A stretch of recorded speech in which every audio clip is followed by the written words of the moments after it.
A parada cardiorrespiratória, também conhecida como PCR, é a interrupção temporária das funções do coração e do pulmão, que resulta na parada total da distribuição de sangue e oxigênio no organismo. Isso pode levar à morte se não forem tomados os devidos cuidados com rapidez. Em se tratando de bebês, esta atenção sempre precisa ser redobrada, já que eles não sabem falar ou se expressar para contar o que estão sentindo. E é sobre o que fazer em um caso de obstrução de vias aéreas e parada cardiorrespiratória em bebês que a gente conversa agora no quadro Primeiros Socorros.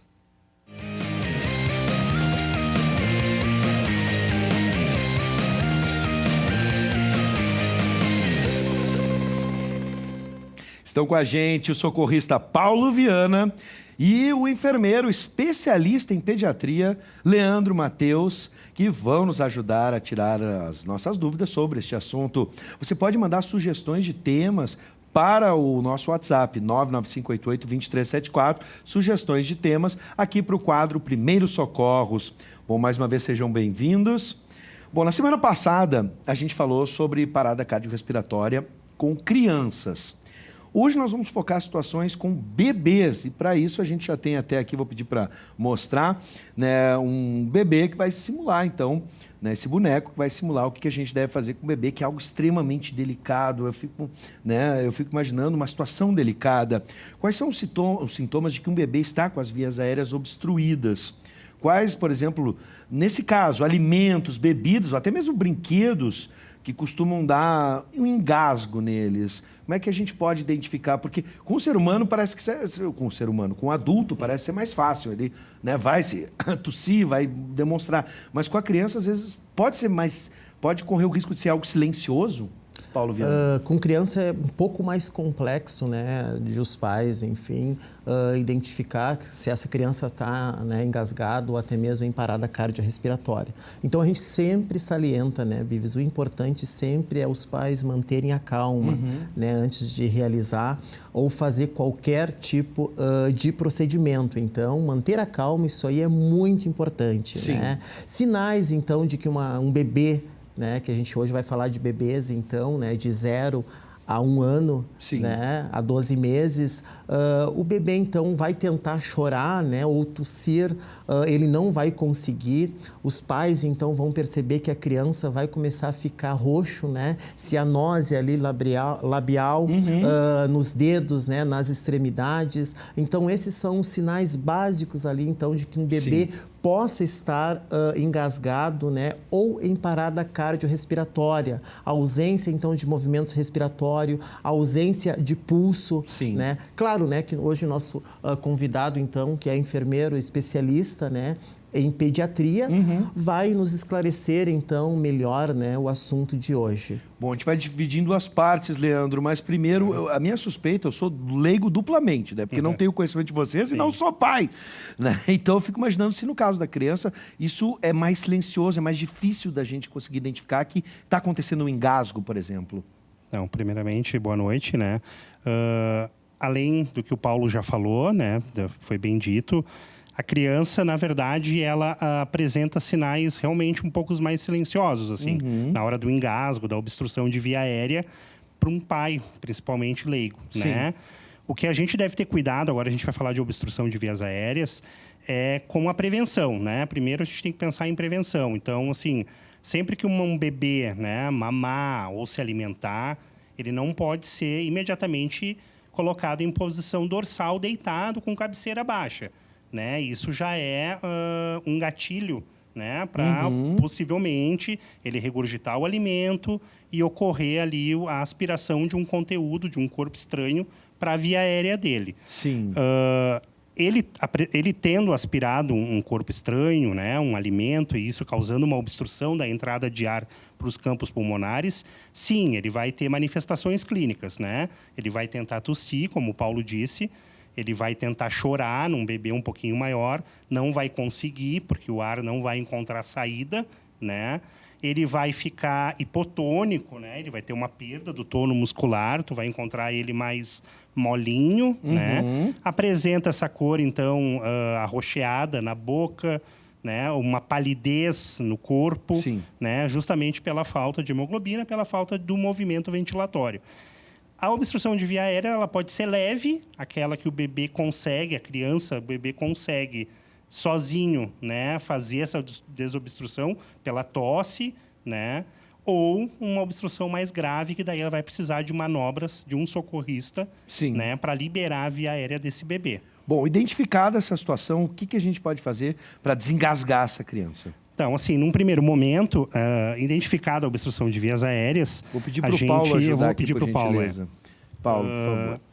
Identificada a obstrução de vias aéreas, a criança, então, mais hipotônica, cianótica, né? Sem conseguindo chorar, nem falar, nem tossir, a gente vai desobstruir ela com uma manobra chamada manobra de Helmich, né? A gente pega essa criança sentado, coloca no teu antebraço, faz uma pinça com os teus dedos para segurar a região mentoniana dela, Tá. apoia na tua perna, levemente inclinada a cabeça para baixo em relação ao resto do corpo. Ok. Né? E a gente vai usar nessa região intraescapular, né, no meio das costas, 5 batidas rítmicas, fortes, né? Claro que não machuque a criança, Claro. obviamente, mas que tenham uma pressão suficiente para usar o pulmão de fole e conseguir expelir esse ar para fora e juntamente o corpo estranho. E lembrando, criança que entra em obstrução de vias aéreas, um mecanismo que o corpo tem para economizar o oxigênio é diminuir a frequência cardíaca. E em bebês, frequência cardíaca abaixo de 60 movimentos por minuto já é considerado uma parada cardíaca. Sim. Precisa de compressão torácica. Tá. Então, uma criança em obstrução de vias aéreas, muito provavelmente ela já está bradicárdica. Então, a gente identificou a obstrução, colocou essa criança na posição que a gente já exemplificou. A gente usa 5 golpes na região infraescapular. Pode simular aí Assim. pra gente, ó. Isso. Pra gente ver a força, né? Tá. 5. Nesse exato momento, a gente vira essa criança e faz, entre os mamilos, no externo, 5 compressões torácicas com 2 dedos, tá? E isso faz já uma compressão torácica para estímulo de volta de ritmo cardíaco. 5-5. 5-5, Tá. tá? Isso tem que ser rápido, claro. A gente Sim. vai fazer a manobra de Helmich 5 vezes, virar essa criança, observar se não desobstruiu, se o objeto que estava trancando a via aérea não foi expelido, se ela continua agônica. 5 compressões torácicas como estímulo cardíaco, retorna ela para a posição ventral e vai fazendo a manobra até que ela consiga expelir, né, o alimento, o objeto que está obstruindo. Faz massagem e manobra. Perfeito. Compressões, manobra. Se essa criança não expelir o alimento, ele continuar obstruindo a via aérea, essa criança entrará em parada respiratória e, consequentemente, em parada cardíaca.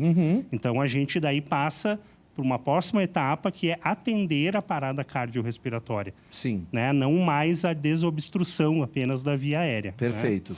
Bom, nesse caso, né, o que a gente não deve fazer em hipótese alguma? A gente já entendeu que sempre chamar a emergência, né, nesse momento tentar desobstruir as vias aéreas. Claro, sempre chamando a emergência antes de começar a manobra, né? claro. Faço a manobra. Se a criança conseguir expelir, eu continuo realizando a manobra de parada respiratória, a manobra cardíaca. Se ela conseguir expelir e voltar a respirar. Primeiramente, assim, o que não fazer, tu me perguntaste, né? O que não fazer? Não tentar desobstruir com a mão. Nunca. A não ser que seja um objeto um pouco maior e tu, com movimento de pinça, na orofaringe, na região, né, de orofaringe, tu consiga pinçar esse objeto e puxar. Tá. Se tu tiveres que introduzir o dedo para tentar tirar, isso não se faz. Não vai funcionar. Né? Tu vai introduzir ainda mais o objeto para o interior dessa via aérea e aí Sim. sim a chance dela sair é menor. Se a criança conseguiu botar para fora. Conseguiu botar para fora e mostrou sinais de que chorou, respirou, voltou a ter uma cor mais roseada, Sim. né? Deu sinais de que a frequência cardíaca voltou ao normal, não está mais bradicárdica e tem movimento ventilatório, a gente não precisa mais executar a manobra. Perfeito. A manobra de reanimação cardiopulmonar vai ser executada se ela entrar em parada cardiorrespiratória. E aí eu sigo até a chegada da emergência. Até a chegada da emergência. Né? Perfeito, perfeito.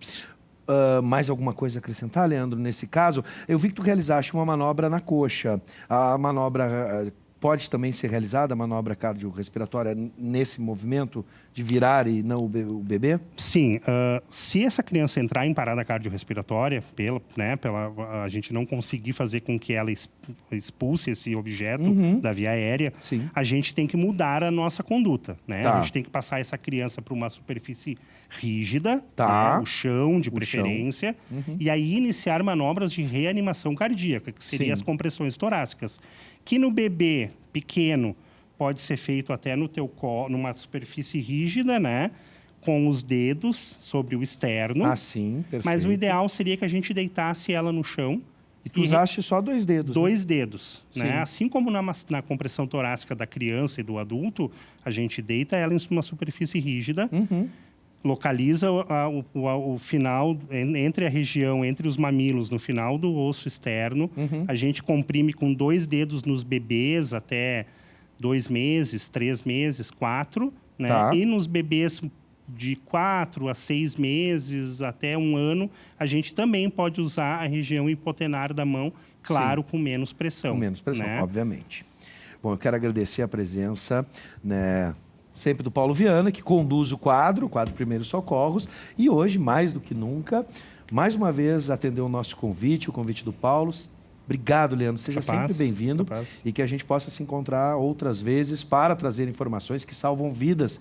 Esse quadro é muito importante, a gente sempre valoriza a participação, o apoio da Canoas Day Home, que é uma empresa especializada em cuidados para idosos e pessoas a partir dos 50 anos e dispõe de uma equipe multiprofissional qualificada. Atenção famílias que estão procurando atendimento domiciliar e assistência gerontológica. A nossa dica é a Canoas Day Home para cuidar do vovô e da vovó, porque a Canoas Day Home tem uma equipe qualificada para isso. E a Canoas Day Home também oferece o curso completo de cuidador de idosos, uma excelente oportunidade para você ingressar no mercado de trabalho, porque cada vez mais a gente precisa de profissionais qualificados para cuidar do vovô e da vovó. Afinal de contas, a população brasileira, você já sabe, está envelhecendo e a gente vai ter mais idosos do que crianças lá em 2029, por exemplo.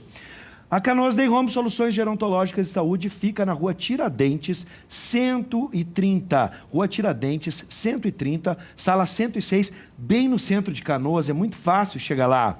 Mas você também pode ter informações pelo site canoasdayhome.com.br. É só acessar canoasdayhome.com.br. Tá na tela aqui o telefone também. 51-9987-36863 ou então 51-3785-6467, uma empresa pronta para cuidar do vovô e da vovó e também formar excelentes profissionais, por exemplo, como o Paulo Viana, que está aqui com a gente. Seja sempre bem-vindo, Paulo, da mesma forma, trazendo convidados como o Leandro, convidados qualificadíssimos. É isso aí, Bives. Então, uma ótima empresa, né? A gente super indica, né, a Canoas pelo excelente trabalho, então, que oferece aí para a comunidade em relação aos cuidados com os idosos. Precisamos formar profissionais competentes como tu e o Leandro também. É isso aí. Precisamos de mais profissionais porque a demanda só cresce. E essa é a ideia, né, do nosso quadro, então, de Primeiros Socorros, é poder compartilhar, então, esses conhecimentos, né, para a população em relação aos primeiros socorros. Conhecimentos que salvam vidas, por isso a gente é muito grato a vocês dois. Paulo Viana, até o nosso próximo encontro. E até quinta que vem. Tchau!